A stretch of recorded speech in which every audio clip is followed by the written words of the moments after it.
नमस्कार, मैं रंजना कहानियों के संसार से निकाल कर लाई हूँ भगवती चरण वर्मा जी की कहानी सौदा हाथ से निकल गया।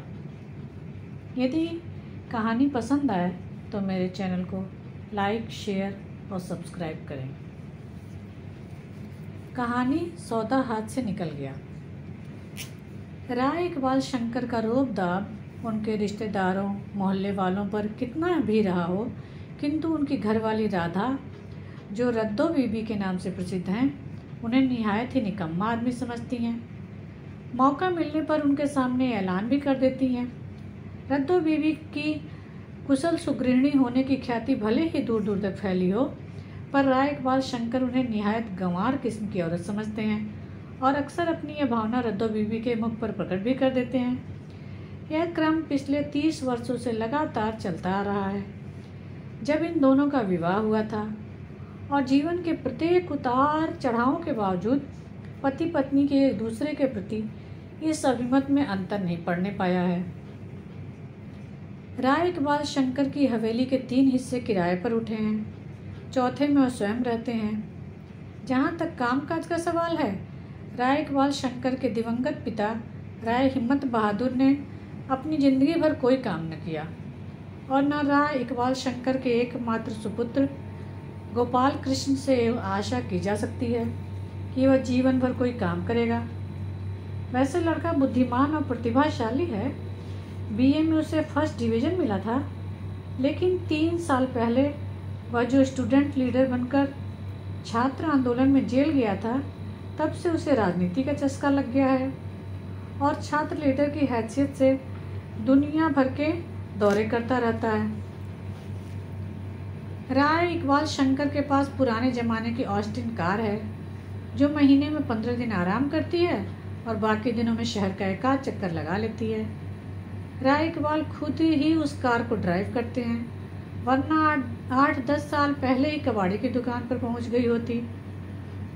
उनकी हवेली में उनके पिता के ज़माने का एक टेलीफोन भी है, जिसका उपयोग बाहर वाले राय साहब से संपर्क स्थापित करने के लिए करते हैं। इस तरफ तो रद्दो बीबी ने उसमें ताला डाल रखा है और बहुत ज़रूरत पड़ने पर ही उसका ताला खोला जाता है।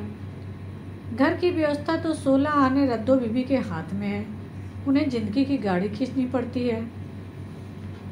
उस दिन सुबह के समय राय इकबाल शंकर जब नाश्ता कर उठे, उनके मन में आया कि शहर का एक चक्कर ही लगा लिया जाए। उन्होंने कार निकालने की कोशिश की, लेकिन कार की बैटरी डाउन थी। हवेली से निकलते ही उन्होंने एक रिक्शे वाले को रोका, लेकिन उसने गोलागंज से हजरतगंज तक रिक्शे के किराए के रूप में 1 रुपया मांगा तो राय इकबाल का पारा एकाएक चढ़ गया। उन्होंने तय किया कि मील 1.25 मील का रास्ता पैदल ही नाप लिया जाए। जाड़े के दिन और सुबह 9 बजे का समय, धूप बड़ी सुहानी थी और राय इकबाल शंकर अपने में ही मगन छड़ी हिलाते हुए जा रहे थे। एकाएक उनके पैर ठिठक गए।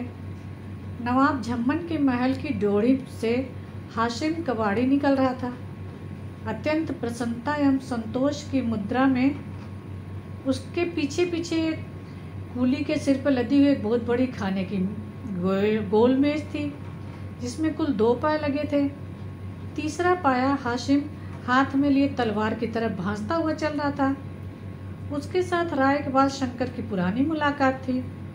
उन्होंने बढ़कर हाशिम से कहा, बड़े खुश नजर आ रहे हो हाशिम मियाँ, कोई अच्छा सौदा करके लौट रहे हो? हाशिम ने बड़े अदब के साथ राय साहब को झुककर सलाम किया। हुजूर की बात, अच्छे सौदे तो लद गए अंग्रेजों के हाथ, जब एक से एक जरीक बरीक चीज़ें मिल जाया करती थीं, वो भी कौड़ियों के भाव। अब तो रह गए हैं बिगड़ैल हुए फटेहाल नवाब और रईस, खुद खाने पीने के मोहताज। तो अब सिवा टूटे फूटे कबाड़ के रखा क्या है? अब देखिए ना, यह 3 टांग की मेज, उस पर एक टांग टूटी हुई, यानी बिल्कुल अलग। नवाब झम्मन की बेगम से बस इतना सौदा हुआ है। राय इकबाल ने मेज पर नजर डाली। उन्हें वह मेज बहुत पुरानी बाबा आदम के ज़माने की लगी। लेकिन अजीब ढंग की। ऐसी मेज उन्होंने जिंदगी में पहले कभी न देखी थी। कोयले की तरह काली, लेकिन उन्होंने भांप लिया कि मेज पर किसी तरह का रंग या रोगन नहीं चढ़ा है। वह तो लकड़ी का रंग ही काला है, यानी असली आबनूस की लकड़ी है। लेकिन अपने भाव उन्होंने प्रकट नहीं होने दिए। वह बोले, ठीक कहते हैं हाशिम मियाँ, भला यह कोई मेज हुई? 3 पाए वाली और उस पर एक पाया अलग। एकाएक हाशिम का स्वर बदल गया। असली आबनूस की लकड़ी है हुजूर। हाशिम की नज़र धोखा नहीं खा सकती है। तभी हमने 20 रुपया गड़ाप से थमा दिया बेगम साहिबा को। नवाब साहब तो बेचारे 4 दिन से बेहोश पड़े हैं। खुदा जाने कब उनकी जान निकल जाए। मेज का जिक्र सुनकर जैसे कुछ देर को होश आया हो, कुछ बड़बड़ाए। हमें तो सिर्फ इतना सुनाई दिया, नसीरुद्दीन हैदर, और फिर तुरंत बेहोश हो गए। तो हम तो यह मेज लदवा कर चल पड़े। रुपया 8 आना देकर जुम्मन बढ़ई से इसकी टांग ठुकवा लेंगे तो नक्खास के बाजार में कोई बाई का लाल इसे हंसते हंसते खरीद कर ले जाएगा। राय इकबाल शंकर ने मन ही मन हिसाब लगाया। फिर उन्होंने अपनी जेब से कुछ पूंजी निकाली। 2 10-10 रुपए के नोट, 1 5 का और 6 1-1 के। उन्होंने 25 रुपए लेकर हाशिम के हाथ में थमाते हुए कहा, इन सब झमेले में कहाँ फंसोगे हाशिम मियाँ? इस मेज को बेचने के लिए तुम्हें साल 6 महीने का इंतजार भी करना पड़ सकता है। तो यह लो 25 रुपये, इसे मेरे यहाँ पहुँचा दो। हाशिम ने नवाब झम्मन की बेगम से 15 रुपये में मेज़ खरीद ली थी। अतः 25 रुपये लेते हुए उसने कहा, हुजूर की बात भला हम कैसे टाल सकते हैं? जब आपको ये मेज़ पसंद आ गई है तो आपकी हुई। और हाशिम ने वह मेज़ राय इकबाल शंकर के घर पहुंचवा दी। रद्दो बीबी ने जब मेज़ देखी तो जलकर खाक हो गई और बोली, यह 2 टांग की काली कलूटी मेज़ कहाँ से कबाड़ उठा लाए? मैं कहती हूँ ज्यों ज्यों आपकी उम्र बढ़ती जा रही त्यों त्यों आपकी अक्ल घटती जा रही है। जहाँ से लाए हैं वहीं वापस कराइए। घर में रुपए नहीं है, परसों राशन मंगवाना है। राय इकबाल शंकर ने अपनी गलती महसूस की, लेकिन रद्दो बीबी का पारा देखकर हाशिम वहाँ से चुपचाप खिसक लिया। एक खिसियाहट से भरी मुस्कान के साथ राय इकबाल शंकर ने रद्दो बीबी से कहा, अब तो खरीद ही ली है मैंने यह मेज, वापस करने का तो सवाल ही नहीं उठता। तो सामान की कोठरी में रखवा दो। मेरा मन कहता है कि सौदा बेजा नहीं किया मैंने। और इससे पहले कि रद्दो बीबी कुछ कहें, वो अपनी छड़ी घुमाते हुए घर से बाहर निकल पड़े।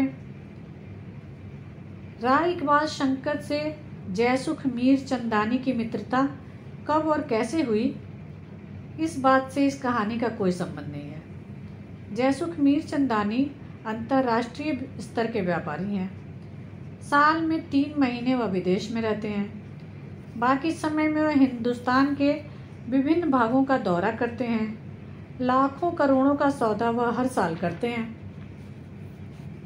उस दिन दोपहर के समय जब राय इकबाल शंकर एक नींद लेने की सोच रहे थे, तब उनके टेलीफोन की घंटी बज गई। उन्होंने फ़ोन पर जयसुख मीर चंदानी की आवाज़ सुनी तो प्रसन्नता से उछल पड़े। शाम 5 बजे उनसे होटल में मिलने का कार्यक्रम बना। रद्दो बीबी के हाथ का बना खाना यदि किसी ने एक बार खा लिया तो वह उंगलियां चाटता रह जाता है।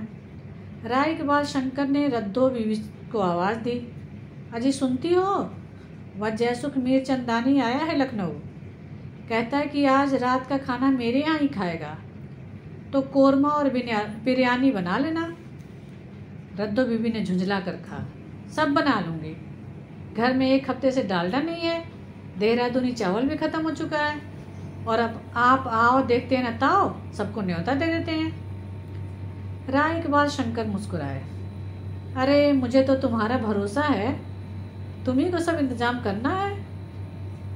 मुझे तो नींद आ रही है, थोड़ा सा आराम करके उसके यहाँ 5 बजे तक पहुँचना है मुझे। रद्दो बीबी को एक ही शौक है, अच्छा खाना बनाना और अच्छा खिलाना। प्रसन्न होकर वो बोली, अच्छा अच्छा, आपको बातें बनानी बहुत आती है, अब आप सोइए वरना आपका मिजाज बिगड़ जाएगा। राय के बाद शंकर जब अपनी नींद पूरी करके उठे तो 4 बज रहे थे। जल्दी जल्दी उन्होंने कपड़े बदले और घर से निकल पड़े। पीछे से रद्दो बीबी ने आवाज़ लगाई, देखिए जल्दी आ जाइएगा, मौसम का कोई ठिकाना नहीं है, यह भादों की घटा न जाने कब फट पड़े। राय के बाद शंकर ने आसमान पर नजर डाली। पूरब में कुछ काले काले बादल दिख रहे थे। उन्होंने कहा, मैं कार लिए जा रहा हूँ, जल्दी ही आ जाऊँगा। यह मीर चंदानी 8 साढ़े 8 तक खाना खा लेता है, तो खाना तैयार रखना। राय के बाद शंकर प्रसन्न मन से चल पड़े। मीर चंदानी हजरतगंज के सबसे शानदार होटल में ठहरा था। राय के बाद शंकर के पहुंचते ही पानी बरसना आरंभ हो गया। राय के बाद शंकर ने पूछा, कहो मीर चंदानी, आज लखनऊ में कुछ काम बना? काम क्या बनेगा, हर एक आदमी 420 हो गया है, बड़ा बड़ा अफसर मिनिस्टर तक सब जाली माल भेड़ना चाहता है मीर चंदानी के हाथ। यह तो बुरा हुआ, राय इकबाल शंकर ने कहा। अरे हमारा जिगरी दोस्त राय इकबाल शंकर तो है यहाँ, तो तुमसे मिलना हो गया। रही 420 की बात, वह तो दुनिया भर में फैली है। एकाएक राय इकबाल शंकर को उस आबनूस की मेज की याद आई जो उन्होंने हाशिम कबाड़ी से खरीदी थी। उन्होंने कबाड़ की कोठरी में पड़ी हुई है। उन्होंने कहा, मीर चंदानी, एक आबनूस की डाइनिंग मेज मेरे हाथ लग गई है, बहुत बड़ी और गोल, लेकिन उसमें कुल 3 पाए हैं। यह मेज तुम्हें कहाँ से मिली? अब मीर चंदानी के स्वर में उत्सुकता थी। यहाँ के एक नवाब हैं झब्बन, उनके यहाँ से। यह नवाब झब्बन अवध के किसी बादशाह के रिश्तेदार थे, शायद नसीरुद्दीन हैदर के साले के पोते थे, उन्हीं के यहाँ पड़ी थी। मैं उनकी बेगम से खरीद लाया। उस समय वो बेहोश पड़े थे। एकाएक मीर चंदानी का चेहरा गंभीर हो गया। क्या कहा? नसीरुद्दीन हैदर के साले के खानदान वालों से मेज मिली है उन्हें? आबनूस की लकड़ी की है और उसमें सिर्फ 3 पाए हैं। फिर जैसे स्वयं से कह रहे हूँ, क्या यह संभव है? और मीर चंदानी ने आंखें बंद कर ली। राय इकबाल शंकर आश्चर्य से मीर चंदानी को देख रहे थे। उन्होंने कहा, क्या सो गए मीर चंदानी? मीर चंदानी ने चौंक कर अपनी आंखें खोल दी। वह बोला, राय इकबाल शंकर, अगर माल असली है तो वाकई बड़ा कीमती है। मैं याद कर रहा था कि मैंने कहाँ पढ़ा या सुना था। किस्सा यह है कि जब नेपोलियन ने ऑस्ट्रेलिया हंगरी के शहंशाह की बेटी जोजेफिन से शादी की थी, तब जोजेफिन के साथ एक बढ़ई आया था। उसने एक ही डिजाइन की 3 मेजें बनवाई थी, आबनूस की लकड़ी की। वे आबनूस की ही थी। उनमें केवल 3-3 पाए लगाए गए थे। उनमें से एक पाए पर उसने अपना नाम अल्बर्ट गुंथर लिखवा दिया था।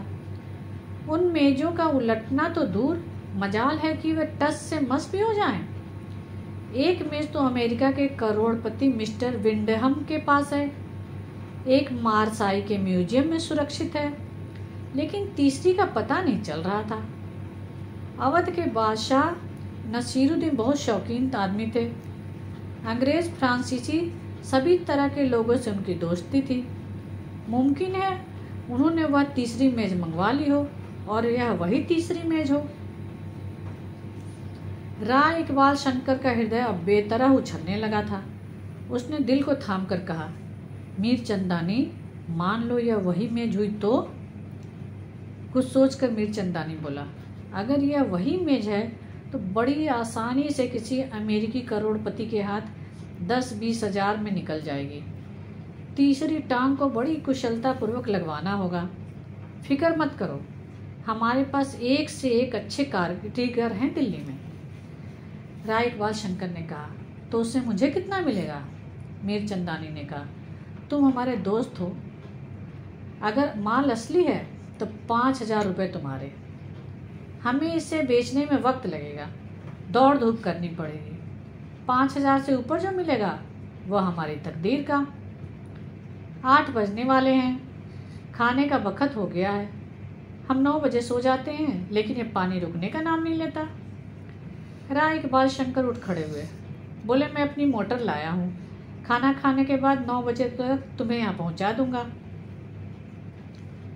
गृहस्थी किस प्रकार चलाई जाती है, हर चीज़ का इंतजाम आनन फानन में कर लिया जाता है, यह गुण औरतें ही जानती हैं। और इन सब की जानकारी रखने वाली औरतों में रद्दो बीबी का नाम काफ़ी ऊंचा है, किंतु वह यह सब छमिया महरी के बल पर ही कर पाती थी। हवेली के पीछे वाली कोठरी रद्दो बीबी ने छमिया को मुफ्त दे रखी थी और उसी के अनुपात से रद्दो बीबी छमिया से मुफ्त काम भी करा लेती थी। 4 बजे शाम से ही रद्दो बीबी की रसोई बनाने में जुट गई। बिरयानी बन गई, सब्जियां बन गई, कोरमे का मसाला भूना जा रहा था कि एकाएक गैस खत्म हो गई। छमिया पास ही खड़ी थी। गैस का चूल्हा बुझते ही बोली, हाय बीबी जी, यह मरी गैस तो छुई मुई हो गई, 2 हफ्ता पहले ही तो आई थी। रद्दो बीबी तमतमा कर बोली, सब के सब बेईमान हो गए हैं, जा जरा अंगीठी सुलगा ले। कहते कहते वह रुक गई, क्योंकि कोयला खत्म हुए 4 दिन हो गए थे और अगले एक सप्ताह तक कोयला आने की उम्मीद भी नहीं थी। छमिया ने सहानुभूति प्रकट की, अरे बीबी जी, आग ही लगे सरकार माँ, कौन चूज तो बाजार माँ है नहीं। अच्छा ठहरो, हम मिट्टी का तेल वाला चूल्हा जला लेती हैं। रद्दो बीबी बोली, अरे उसमें मिट्टी का तेल ही कहाँ है जो जले। ठहरो बीबी जी, मिट्टी का तेल हम बाजार से लिए आती हैं, जरा राशन कार्ड देना। रद्दो बीबी परेशान हो उठी। 5:30 बज चुके थे। 7:30-8 तक मेहमान आ जाएंगे। उसका जी चाहा कि वह रोए, लेकिन रोने से तो काम चलेगा नहीं। वह चुप बैठ गई। 5 मिनट में छमिया मुंह लटकाए खाली हाथ वापस लौटी।